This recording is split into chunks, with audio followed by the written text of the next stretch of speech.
ये बहुत महत्वपूर्ण शिक्षा है।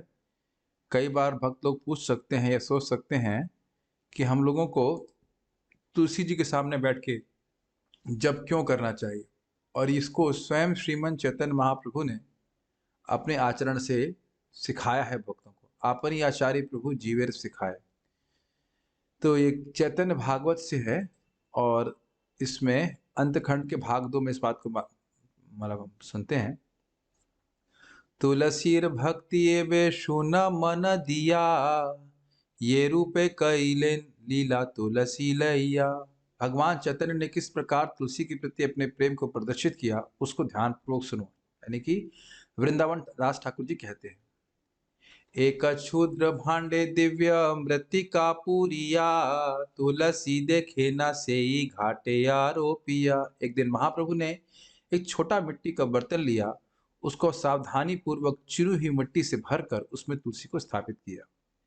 प्रभु बोले, आमी तुलसीर ना देखिले भाल नाही, वसो जे न मत्स्य बिना जले। महाप्रभु ने आगे कहा, अगर मुझे तुलसी के दर्शन न हो तो मैं जीवित नहीं रह सकता, जैसे जल के बिना एक मत्स्य जीवित नहीं रह सकती। देखिए कितने अद्भुत बात बोल रहे हैं। जब चले संख्या नाम करिया ग्रहण, तुलसी लैया अग्रे चले एक जन। जब कभी महाप्रभु रास्ते में चलते हुए जप करते, संख्या नाम लिखा है मतलब जैसे हम लोग जप करते हैं तो गिनते हैं, इसको संख्या नाम कहा जाता है। तब वह निश्चित अपने पास कोई भक्त रखते जो तुलसी का पौधा उनके आगे लेकर चलता था। अब सोचिए कितनी अद्भुत बात है। एक बात है कि आप चल के भी जप कर सकते हैं, लेकिन देखिए महाप्रभु को कितना आग्रह था तुलसी जी के सामने रखते जप करने के लिए। जब चल रहे हैं जप करते हुए तब भी कोई व्यक्ति तुलसी जी उनके सामने लेके चलता था। कितनी आकर्षण है भगवान का, चैतन्य महाप्रभु का, भगवान कृष्ण के अवतार का तुलसी जी के प्रति। और ये जब तक भगवान बताएंगे नहीं, हम जैसा बद्धजीव समझ नहीं सकता। इसलिए शास्त्र के आधार पर स्वीकार कीजिए इस बात को। पश्चाते चले न प्रभु तुलसी देखिया, पड़े आनंद धार श्रीअंग वहिया।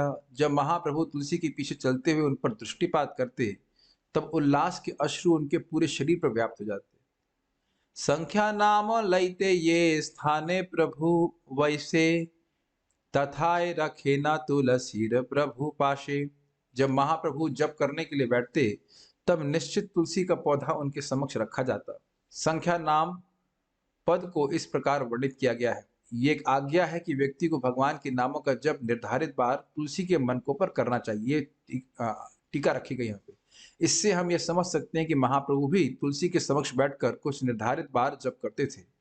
श्री गौर सुंदर ने केशव प्रिया अर्थात तुलसी के संग की अपनी लीला को प्रतिपादित किया, उन लोगों को सिखाने के लिए जो कृष्ण प्रिया अर्थात तुलसी को एक साधारण पौधा मानकर उनके संग को भक्ति के लिए अनुरूप नहीं मानते।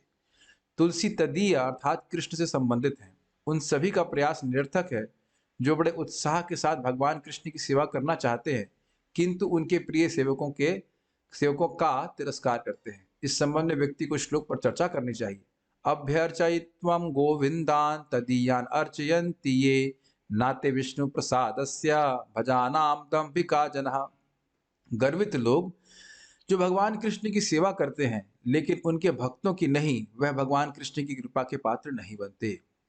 तुलसीर देखे न जपे न संख्या नामा, ए भक्ति योगेर तत्व की वजीवे आन। महाप्रभु जप करते समय निरंतर तुलसी को देखते। आखिर कौन भक्ति के सिद्धांत को समझ सकता है? तो सोचिए, जब महाप्रभु कर रहे हैं तो हमारे लिए करना कितना महत्वपूर्ण है। तुलसी के सामने जप करने से हजारों गुना अधिक लाभ प्राप्त होता है। क्यों? क्योंकि भले हमको नाम में रुचि नहीं है, लेकिन वो उनको नाम में बहुत रुचि है और नाम श्रवण करके तुलसी देवी अत्यंत प्रसन्न हो जाते हैं। उनकी प्रसन्नता से हमारी भक्ति और बढ़ती है। ये समझना होगा कि भक्ति केवल हमारे प्रयासों से नहीं होती है। जब हम महान भक्तों को प्रसन्न करते हैं तो हमारी भक्ति बड़ी तीव्रता से बढ़ती है। तो तुलसी जी बड़ी प्रसन्न होती हैं हरे कृष्ण मंत्र श्रवण करके। इसलिए उनके सामने बैठ के नाम जप करने से बहुत अधिक लाभ प्राप्त होता है। सबने किया इस प्रकार से। पुनः से ही संख्या नाम संपूर्ण करिया, चले ना ईश्वर संगे तुलसी लैया। फिर देखिए, जब संख्या नाम पूर्ण हो गया तो तुलसी को अपने साथ लेकर चलने लगे।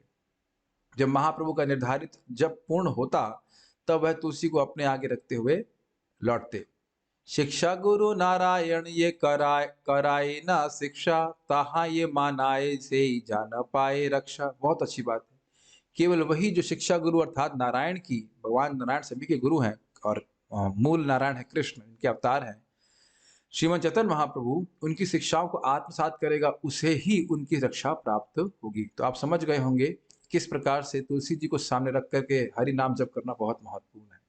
ठीक है, तो ये बहुत अच्छी बात है। हरे कृष्णा। वैसे तो आप सुन ही चुके हैं कि केवल देखने मात्र से तुलसी जी मुक्ति देने वाली हैं, और सामने आप देख करके जाम जप करें तो फिर तो कहना ही क्या। तो इसको नेग्लेक्ट नहीं कीजिए। अब कहीं अवेलेबल नहीं तो अलग बात है, लेकिन घरों में तो सबके प्राय तुलसी जी होती हैं, तो तुलसी जी को सामने रख कर जप करने से बहुत लाभ होता है। और यही चीज़ हरिदास ठाकुर जी ने भी लक्खा हीरा को बोला था कि तुलसी जी का पौधा लगाओ और उनके सामने बैठ के हरे कृष्ण मंत्र करो, तुम्हें सारी सिद्धि प्राप्त हो जाएगी। यही चीज़ नारद जी ने मृगारी को बताई, तुलसी जी का पौधा लगाओ और उनके सामने बैठ करके हरे कृष्ण मंत्र जपो, तुम्हें सिद्धि प्राप्त हो जाएगी। तो बहुत जल्दी सिद्धि प्राप्त करना चाहते हैं तो तुलसी जी के सामने बैठ के जप करने का प्रयास करना चाहिए। एटलीस्ट हम जो नियमित जप करते हैं अपने घर में, वह तो तुलसी जी के सामने होना ही चाहिए। हरे कृष्णा। श्रील प्रभुपाद जी भी चैतन्य चरितामृत में वर्णन करते हैं कि देखिए, तुलसी जी के सामने व्रत लेकर के हरे कृष्ण मंत्र जप करना, ये अत्यंत अधिक आध्यात्मिक शक्ति से पूर्ण है। और जिस भी व्यक्ति को मानव जीवन प्राप्त हुआ है, उसको ये मौका नहीं गंवाना चाहिए। अर्थात तुलसी जी के सामने बैठ करके बढ़िया से हरे कृष्ण मंत्र करे और बड़ी ही तीव्रता से वह आध्यात्मिक जीवन में प्रगति करेगा। तो इसलिए इस मौके को, इसको भी ध्यान रखना चाहिए। प्रभुपाद जी भी इसमें शिक्षा में बताते हैं।